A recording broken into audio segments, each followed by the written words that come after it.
here, Christian.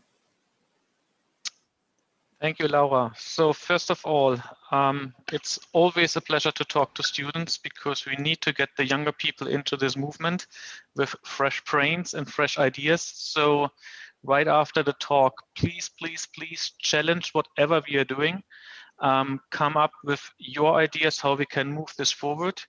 And I think if you have questions during the presentation, you might type them in, and Laura is going to ask them if it's with regard to general understandings. What I can promise to share with you today is really an insight where the leading companies are currently running and how the processes on the international and the European level are moving. And Laura is fully right. We are at a cornerstone to transition the economy as of these days.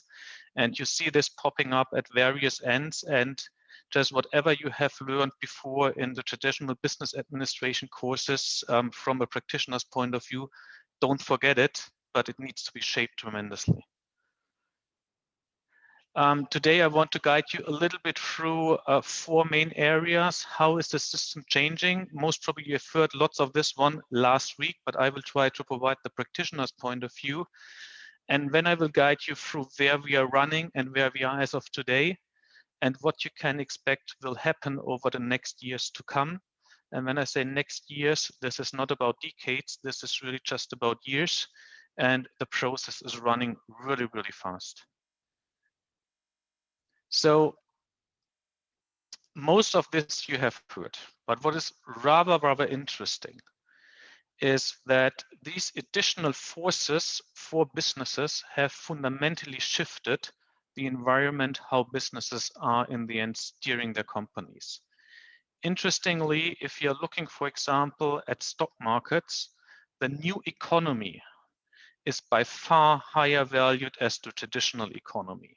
So this is totally changing incentive models. This is totally changing how businesses are approaching their shareholders, and this is totally changing how we should value a company. It's not about assets anymore. Assets are for sure still a part of the company enterprise value, but intangibles are gaining more and more of relevance. We all know that environmental conditions such as climate change, most probably biodiversity becomes even more impactful to companies, will drive business decisions. Especially in Europe, we see the whole movement before the Corona crisis, but it's still there with regard to migration. This is something we should look at because uncertainty, or let's say if we have unstable societies, we know that businesses are not moving as well. We have a quite interesting development ongoing where artificial intelligence and let's say experienced and competent people are coming together, that you have a much higher growth of income compared to the overall nations, especially comes obvious in the US. If you're looking at the Wall Street or the Silicon Valley, where GDP is improving like hell for a certain amount of employees, but for the general society, it's not really moving on. You can also have a look at the World Economic's most famous risk matrix, which we are providing and publishing on a yearly basis. You have a tremendous shift from, let's say, more economic and security related topics to more or less just environmental and social ones who will impact the overall world and economy. Last but not least, we all know, and you experience this as of today as well, because you're not sitting in the classroom, we have something what is called Corona. And this Corona crisis sheds really like a burning glass the light on the problems we already had before within the global economy, just talking about global value chains and similar, let's say, aspects what we have in a global market system, which now will jeopardize what we are doing and how we are running our businesses. An interesting movement in this direction, what you have most probably seen already, is when we're talking about what is called stranded assets and the move from the financial market. So if we are thinking about climate change, and if we are being aware how climate change is affecting economies and especially businesses, you don't need just to talk about regulation or tax payments, what we need to do with regard to carbon prices. You also need to think about how do you position, for example, your sites in the long run, where you have different weather patterns like floods and whatever. How do you take this into account into the future when setting up your business models? And this is something companies are now starting to engage with. And this is totally new for companies, because if you're thinking at the manufacturing industries, if they're building up a site, usually the site has an investment framework of about 30 years. And starting now to link a 30 years investment with climate patterns and additional environmental and social movements is a totally new field of action for companies, because until today, we were not really used to do so. What you also see that we have a totally new shift how we are running our businesses. Until today, we were used just with regard to one paradigm. This is about growth, growth, growth. Increase your revenues by whatever you can in your industry just to grow and get international. This is fundamentally shifting these days. Not just from, let's say, a technology point of view. So we are talking more and more about recycling, smart use of resources. We are also talking about how can we deliver value via networks. So size is not the central objective anymore. It's about being smart in your business model. And this is a fundamental shift how you're running your businesses.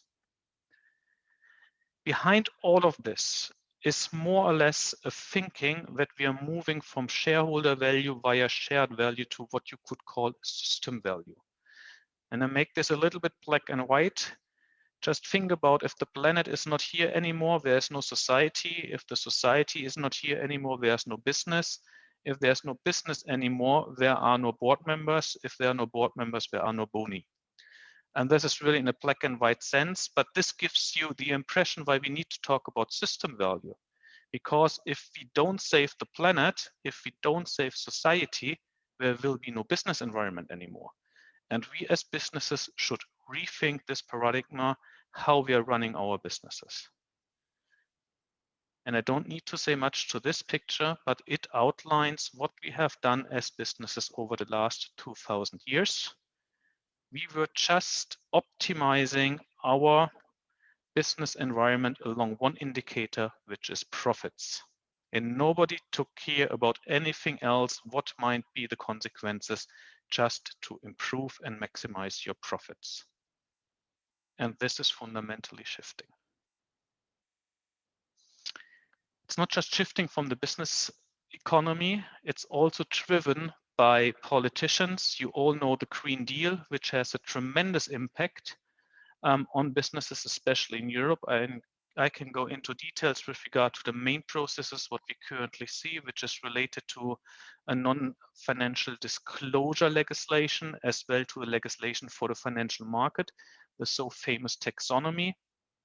And in a nutshell, this will not jeopardize the competitiveness of European businesses. This has the potential to fundamentally change any principles what we are aware of with regard to a global market economy. We also see that the financial market is moving. You have heard buzzwords, most probably green bonds, social bonds, impact investing, sustainability ratings, whatever. It's in the end a certain nightmare of financial market products what you have out there, which are trying to tackle sustainability in the one or the other way, usually taking the Sustainable Development Goals from the UN as a framework and trying to push this forward, not really knowing what is behind the scenes. This is in the end really the fundamentally change in the environment what we have. And I now try to deep dive step by step and also provide you with really pragmatic examples which are directly out of the current business reality, how this changing system is fundamentally forming in transition how you're running your businesses. This gives you a short impression what's going on when we are talking about the standardization of reporting frameworks, disclosure frameworks, measurement frameworks, what you can do with regard to business performance or non-financials, pre-financials, however you want to call them. The interesting move, especially over the last 18 to 24 months, is that a huge harmonization is taking place. And this is mainly driven by a combination and a merger of the key reporting organizations with regard to sustainability. This is the Integrated Reporting Council and ZESB, who have merged to what is called the Reporting Foundation. And this is around additional processes like IFRS. You most probably know IFRS, the foundation which is defining the financial accounting rules globally. In the end, saying how do you define revenues, costs, and profits. And this is also around the European Union. Let's say like this, it's like a few hundred years ago in Germany, where the different states are now combined into one country, and a similar movement is currently going on the international framework on reporting and measurement techniques for corporate performance. This is a huge step forward. And this in the end demonstrates a little bit the key organizations who are driving this effort as of today. What you need to differentiate is there are organizations which are defining standards for reporting. And these reporting organizations you see on the upper part of the slide. There are a few who are looking much more in the direction, what is the value contribution of companies to society and how you should report this? And there are others who are looking much more into the aspect, what is the value of an enterprise? But these organizations just tell companies what to report about. Take one example, companies should report about this topic as it's called human capital. We are not telling in detail how you should report on human capital. And this is the part where we're talking about how to measure performance. And there's also more and more organizations who are engaging this area to standardize how you're measuring performance. Providing you one example, as I mentioned, human capital. As of today, you can report in training hours, training days, competencies gains, glasses of beer you have consumed during a seminar. Nobody cares, just provide whatever kind of data. And then the external world should be happy. What we currently see is that there is a movement to standardize these metrics and the measurement techniques behind so that you have a consistency how you're measuring performance. And just this standardization of measurement frameworks is fundamentally shifting in the end all of the IT systems what you have within the company, because it makes a huge difference if you're collecting data on training hours for your employees or on the competencies they have gained in whatever kind of seminar. And this is a shift what is currently ongoing, and this is really a transformation what we currently see within businesses. Just providing you a glimpse in the end, this is the day-to-day work that we are in as of today. So we have on the international level this IFRS Foundation, which will pick up the whole aspect of international reporting frameworks. It was just 2 days ago the latest announcement that the IFRS will establish a new organization which in the end will define reporting standards for non-financial reporting aspects. And the key organizations before, like CESP, like IRC and others, not going into the details, will join under the umbrella of IFRS. So there we have a really huge consolidation of initiatives ongoing, most probably kicking this off as of November this year. In addition, we have the European Commission. And the European Commission is a really strange animal in this overall landscape because we have the Green Deal. And for political reasons and pressure, what especially von der Leyen, Timmermans and Dombrovskis have, because they have positioned the Green Deal so prominently, they are pushing the agenda forward in the end in a time frame which is unreasonable because it's just too fast. And I'm going to show you a few examples in a second. But this process, as this is just European focused, might and is most probably not aligned with the international development. With the consequence for international companies headquartered in Europe, that they most probably need to report along two totally different standards. One is the international framework and one is the European framework. So you have two different accounting systems in place, which makes SAP and others happy and auditors happy, but in the end, not the real economy. To make things worse, we have this process or this development ongoing what is called taxonomies. Taxonomies are legislations for the financial market that any kind of financial product needs to meet certain, in most cases, environmental criteria. So just think about if Allianz wants to provide an insurance, or if the Deutsche Bank wants to provide a credit to whomever within the European Union, then the client of these companies need to demonstrate that the project which is financed is aligned with certain environmental criteria. The interesting part in this direction is that the taxonomy introduces a totally different data structure to compare to what we are used in traditional financial accounting. So I assume you have heard, or you have at least some courses already with regard to financial accounting, which goes via legal entity level. So companies are collecting, based on the data systems, data around legal entities, like profits, like employees, like wage payments, also environmental impacts, and so on and so on. The taxonomy is introducing another layer, which is called business activity level. So this is in the end the production process of a product across legal entities. And for this data structure, there's no system in place yet. That means that you have the international accounting system, the European accounting system, and the taxonomy accounting system.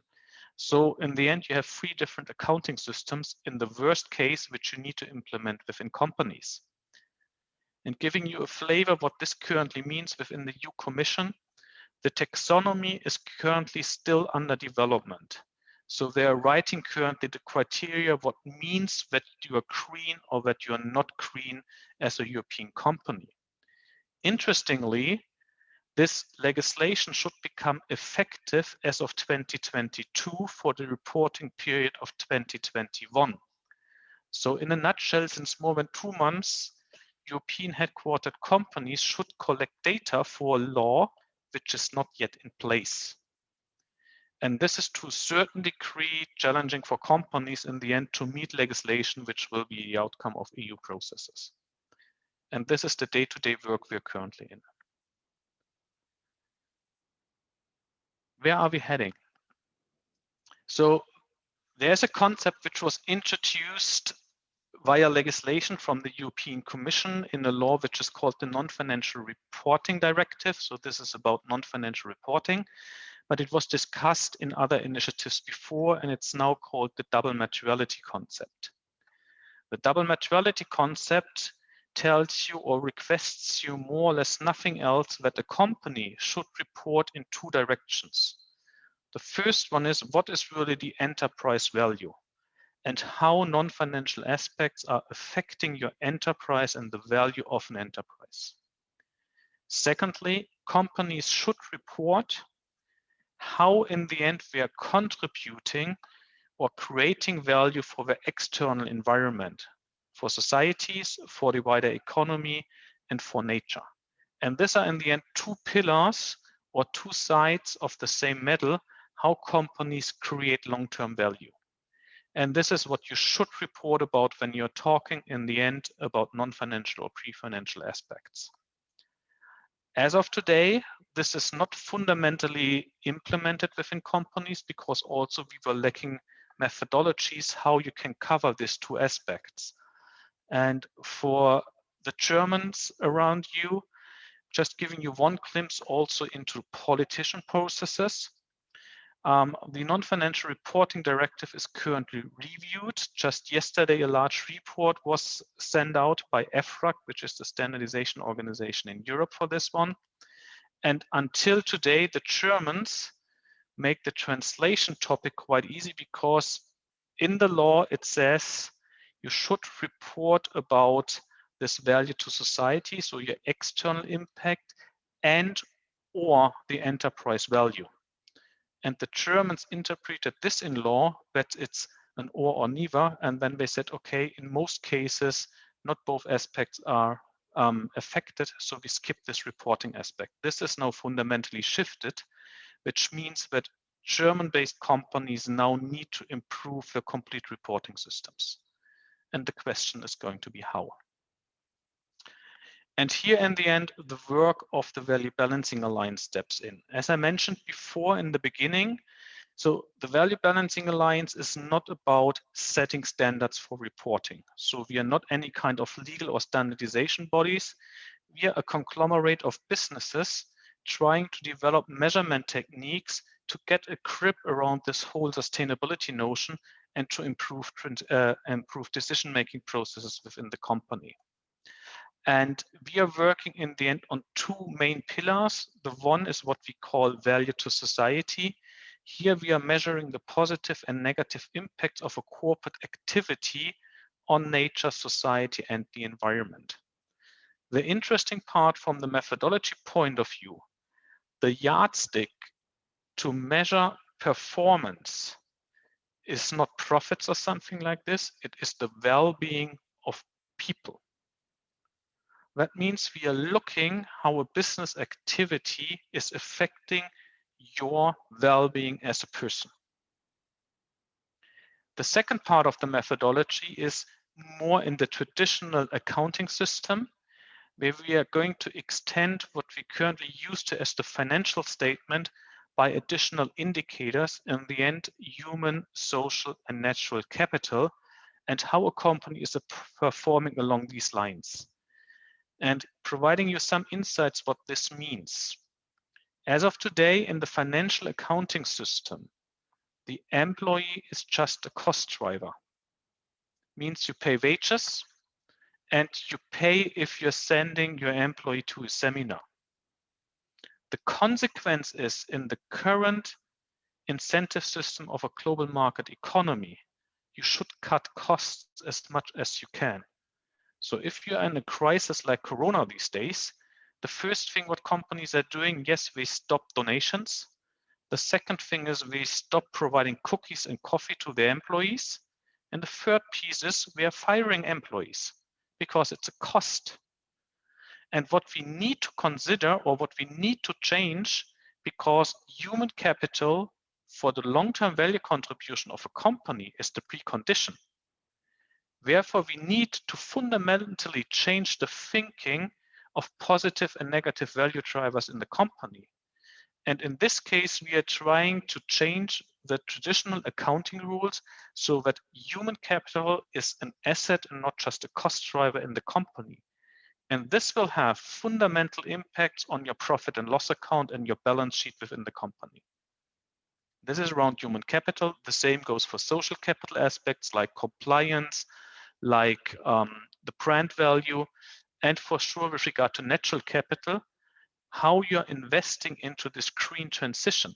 So if you're looking in certain industries like the automotive industries, who are currently in a huge transition to change the motor vehicles from fossil fuels to new and renewable energies, this is a huge transition. But all the investments we undertake are, as of today, just reflected in the costs of a company. And it's nowhere reflected that this is, in the end, an investment into a positive long-term value creation of a company. And this is what we are changing as well. This goes back in the end to the 16th century, to Venice, when the double bookkeeping system was established. And since then, within business administration, when we're talking about financial accounting, more or less nothing has fundamentally changed. And if we don't change the accounting system as we have it as of today, accounting will fail. And this makes a huge impact on businesses because as of today, businesses are driven and steered along accounting systems.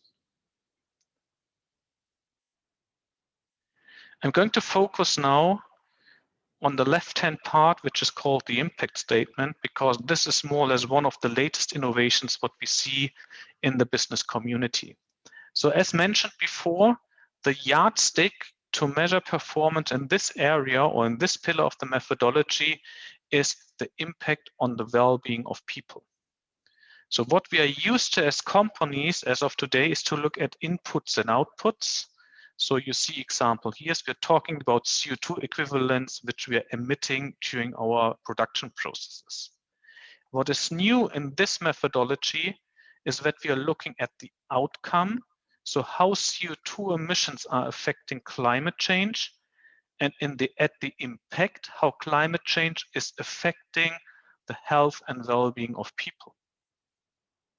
And the change of health and well-being, this is what you can capture via a Eurometric. And this is what we call valuation coefficient. So in the current methodology we are setting up, we are valuing 1 ton of CO2 emissions with 92 euros.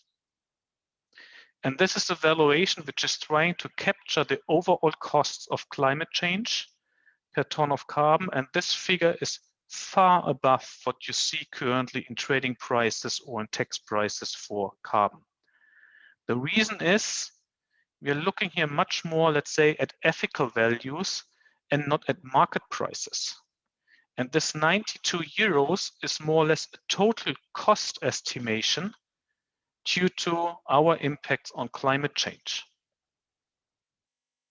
You might wonder why we are doing this. First of all, for companies, this is an assessment to understand how they are creating value or creating costs. On the other hand, and here the financial market comes into place, insurance companies and investors are highly, highly interested in these kinds of data because this 90 euros is more or less nothing else than a risk exposure. Because some of the 90 euros will be internalized via tax, via Greta Thunberg or whomever, and this will affect in the end the financial bottom line of a business. And this is why these calculations are so interesting for all of us. This is where you see how this is in the end related. So this is the internalization piece. In economic terms, what we are doing with this methodology is we are measuring and valuing externalities. So effects what we have as a business which are not captured in a market price. And this is so important because at some point in time, all of these externalities are internalized. Have a look at the catalyzers within cars. This is about air pollution. And this is another way of internalization. Or filters in production units. This is nothing else than an internalization of costs you have via air pollution. As of today, we expect that around 1,000 international companies are working with these kinds of methodologies and trying to capture the overall value contribution to society in positive and in negative ways.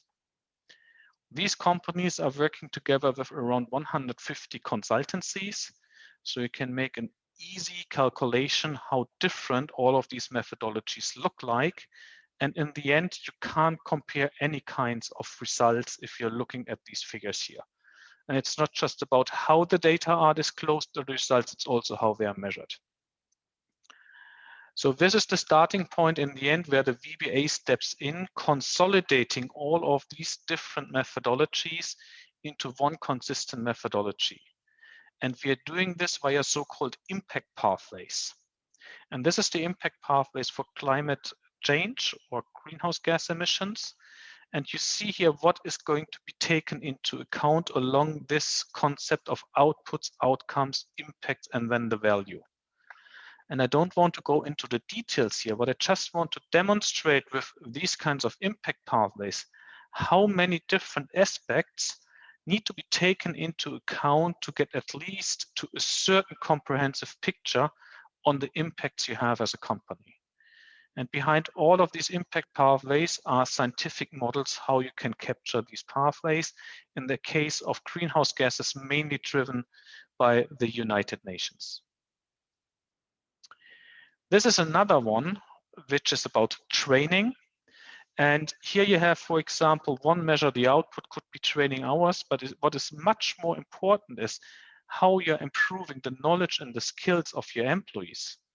Because in the end, my company could send me for weeks to a seminar and I'm sitting there and doing nothing. So the hours of training are in the end an indicator which tells you nothing about the value which is created. So we need to look beyond these measures, these output measures, to understand what is really the impact of trainings. What we're trying to do is to apply this methodology not just around operations, so the production process of a company. We try to take also into account the complete value chain. This means all your upstream suppliers, but this means as well all your downstream customers and the clients. In the end, the consumers like you and myself. What impact has the use of the products when we are driving a car, for example, and what can you allocate back to the production unit or to the company who has produced the car? You can imagine that this is really a huge challenge with regard to data generation. Just giving you one example, myself, I'm employed by the chemical company BASF, just right across the corner from the University of Mannheim. And one of the key customer industries what we have is automotive. So if we want to capture the impact of a company like BASF in a car, and when you or myself are driving the car, you need to have many, many, many data. And just giving you one example, within BASF has over 70,000 first-tier suppliers. So the direct suppliers is a number of over 70,000. Not talking about tier 2 up to tier N. This is in the end the whole economy. And you can't collect primary data or direct data from these kinds of your business partners. So you look for alternative solutions. One of the most prominent one is called input-output modeling, a macroeconomic technique where using industry average data in the end to run calculations, what impacts you have along the upstream value chain, but also downstream. So these are in the end more assumptions and modelings you're undertaking here to get a certain, let's say, rough understanding what your impacts are. But this has an influence for what kind of applications you can use this measurement techniques, because as it's not granular enough, you most probably can't use it for certain decisions on a really granular level. Talking about these valuations, I said before that we're putting a price tag in the end around each non-financial aspect. I talked about greenhouse gases. This was a cost-based approach, which you see on the right-hand side. You also have something which is called stated and revealed preferences. So making one example, just imagine you have a nice house and you're living somewhere close to a forest, and a city decides, okay, I'm going to build a highway just in front of your house.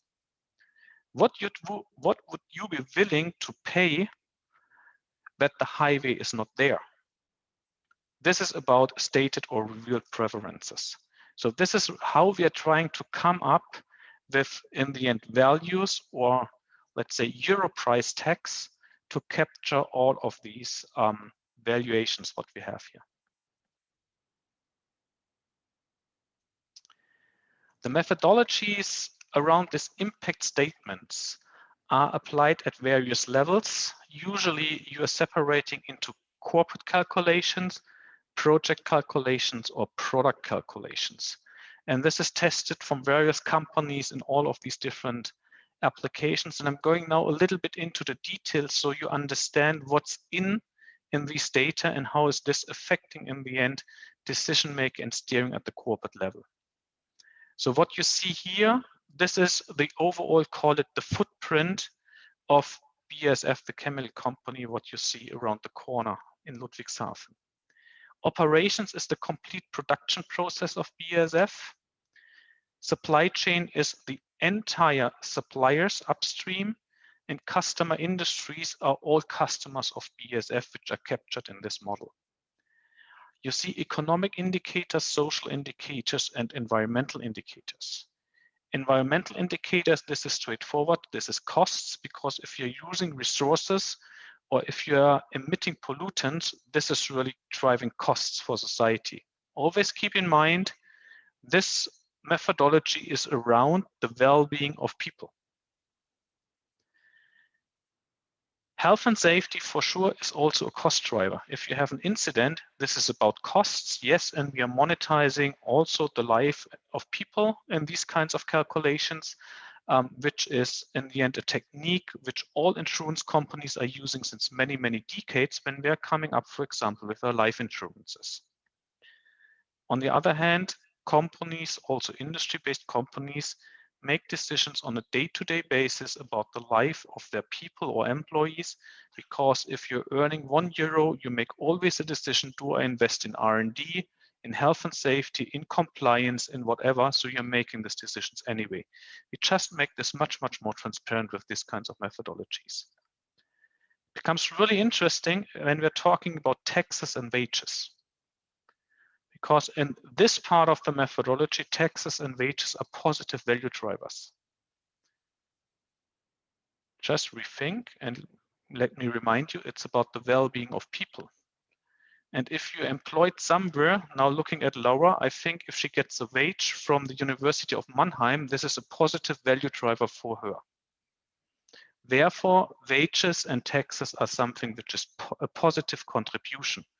And this fundamentally contradicts with our current financial accounting system, because as mentioned before, wages is a cost driver and you should cut it. But now think this through. Just take taxes. If every company is fundamentally optimized and is paying no taxes at all to the state, where do we get the infrastructure from? Who is going to build streets? Who is going to provide education? Who is going to provide a law system? Who is going to provide a healthcare system?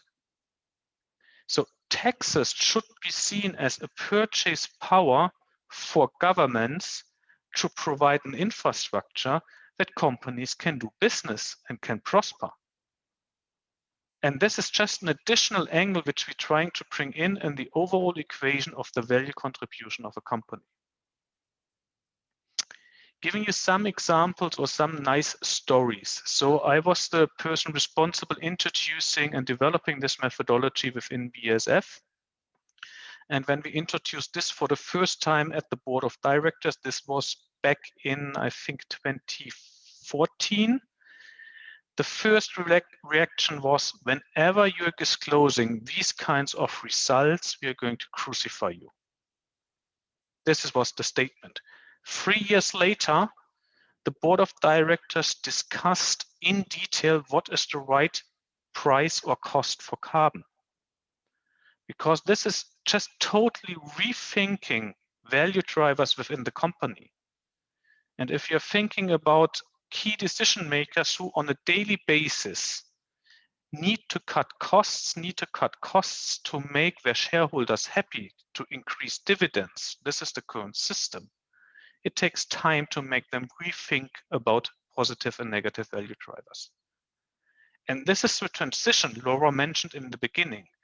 This is really now a big transformation how we understand the value companies are providing. And this has a major impact. Interesting applications are, for example, and this is a real life calculation which was conducted from BASF with regard to a CapEx decision. This was a catalyst plant which was built up, and there were 3 options. One was an extension of a German plant, then a new plant in Poland, and a new plant in China. And in this case, luckily, the economic benefits were more or less the same. So if you're talking about the net present value, and then you can take the other elements into account, like social benefits and environmental costs. And if you're looking at this comparison, so Poland was in the end delivering a bit more value to society compared to the China case. And the plant now is based in Poland. You might ask the question, what is happening if the net present value is not more or less equal? And here we are coming back to the current economic system. For sure, if China would have performed fundamentally better with regard to economic terms, the decision would have been made, we are building this plant in China, because this is the current incentive system. So we also need to think, when we're talking about company decision making, what is the regulatory system around us, and what are the incentives which are provided by law, by the financial market, and others? because as a company alone, you can't change the system. And now rethink to the one slide where I said we are moving from shareholder value to system value. And this is what should also guide the overall policy decisions, what we are making within the EU Commission and in other organizations. This is another interesting example. This is about technology. So the chemical business, the key feedstock is all oil and gas, naphtha. And usually the chemical industry is asked by NGOs, please replace naphtha with renewables like palm kernel oil. And you can easily make a scenario modeling what would happen. And if you just take greenhouse gases into account, it makes sense that you're reducing greenhouse gases when you're applying renewables compared to oil and gas. But if you're looking at all of the other environmental indicators, renewables have a worse performance because you're using much more land and biodiversity, for example, if you're building huge forests with regard to palm kernel oil compared to extracting a little bit of oil and gas out of the sea. You also have an interesting link into the area of wage contributions and tax contributions, because in the oil and gas sector, you're paying much more wages and much more taxes compared to the agricultural business. And if you take the overall equation into account, you need to ask the question, where do I provide more value to society? The story of this slide in the end is, don't steer your company just along net income, and go away from this tremendous discussion that everything is about climate change. Yes, climate change is important, but if you steer a company or your policies just around climate change, what is currently taking place, you're also missteering the overall society and economies.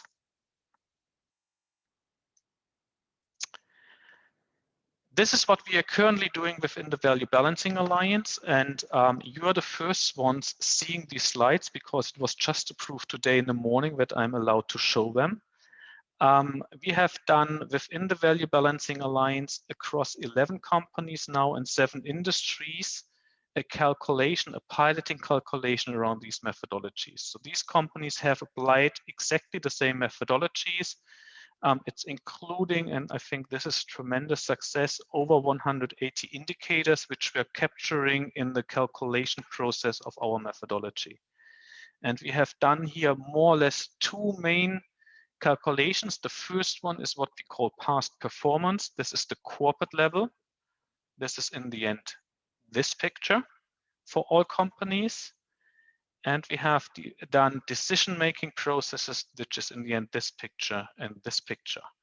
And this was applied by all the member companies, what we currently have within the Value Balancing Alliance. It's the first time that such a calculation was conducted across industry and from a larger bunch of companies.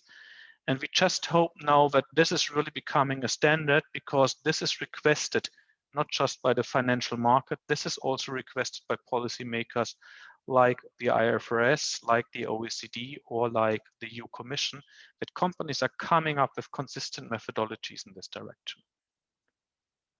So these are the results. What you see, this is aggregated, all of our companies within the VBA. You see that the economic footprint, which is including in this case taxes as well as employee benefits, is by far exceeding any environmental impacts. And you might say, okay, this looks a little bit weird because we're all talking about climate change. But if you take into account the calculations, for example, by the United Nations, that yes, if we're just investing enough in climate mitigation, the technology is there. So we can cope with climate change. And this is just if you're looking at the profit bar. If we are using this profit to invest in climate mitigation, we can solve the problem. But the current system just does not allow us to do so. So we are back at the system change level. And this is what I really want to introduce, a company is just a small part of a larger system. And for sure, a company can do small, little, tiny steps to improve the situation. But for global challenges like climate change, we fundamentally need international cooperation to get things moving, and we need in the end an international level playing field and also incentive system. Can be via the financial markets, can be via global regulation, but this needs to happen. Otherwise, companies, for them, it's really, really difficult to change. We can provide solutions. We need to be really, really constructive in the dialogue, but as a single company, you can't just play against the current rules.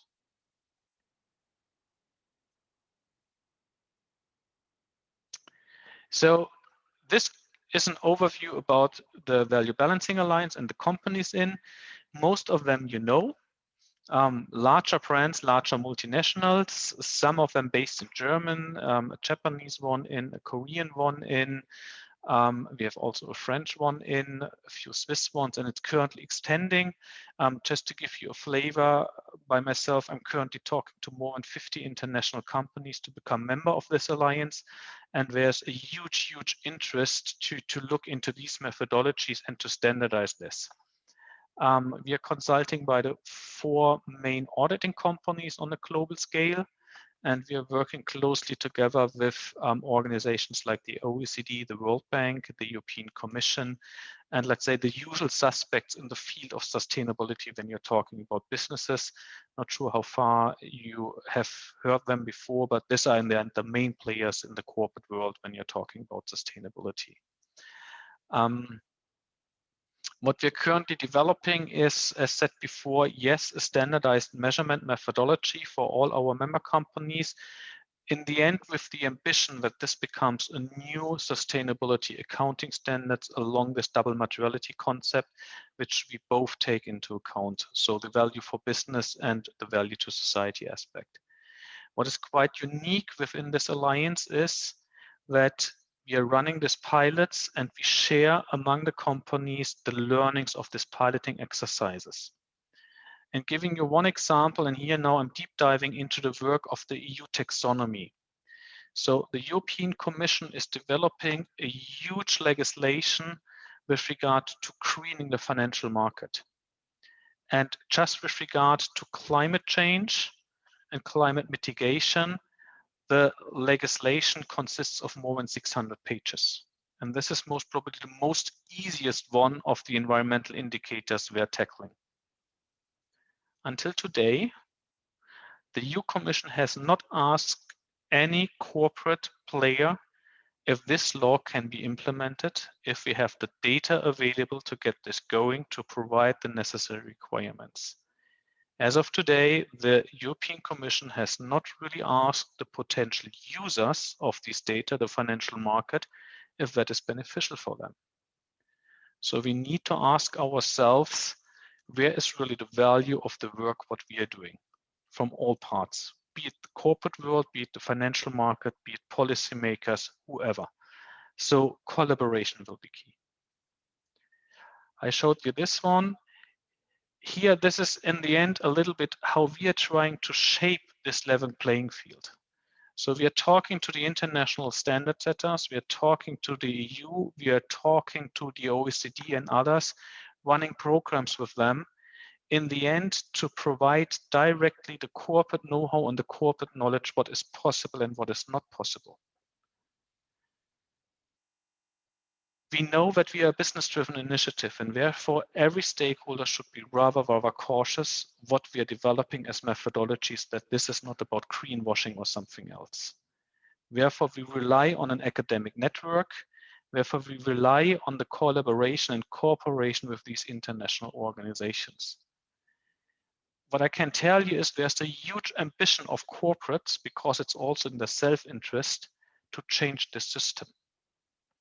But to change this system in a way that it can be, in a feasible manner, implemented in 2 days work of the companies, in the 2-day system companies are operating in.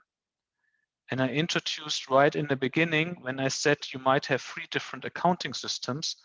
If this is taking place, this is in the end creating so much costs and bureaucracy for companies that we as companies will be busy with ourselves for 2 to 3 years to get this accounting systems done. So there will be no innovation, and this can't be the case.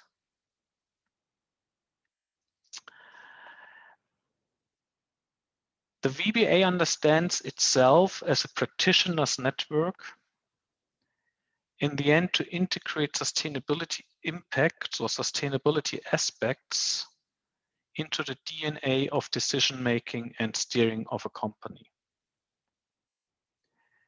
We have started our work in June 2019, and this was around 4 to 5 months before von der Leyen came up with the Green Deal. And it was around 12 months before we have seen the international harmonization of reporting standards coming into place. What we currently recognize is that what we are doing here is recognized by these standard setters as something like really the leading methodologies, because it's piloted and it's demonstrated that it can be implemented within the companies. So therefore, this is a huge undertaking, and this is in the end a collaboration going on between the different actors from the financial market, from the policymakers and standard setters and the real economy, to in the end fundamentally shift the system how we are measuring and valuing performance of a company. This is a huge transition. It's really just in the beginning. It will not be done by tomorrow, but it's running much, much faster compared to the financial accounting system. So I just can urge you as students, don't look only into your financial accounts or what you hear in classical business administration. Look beyond the fence and look what's going on in the real economy, read the news, and look into different courses like provided by Laura, because this is in the end what will equip you for the real economy. Thank you.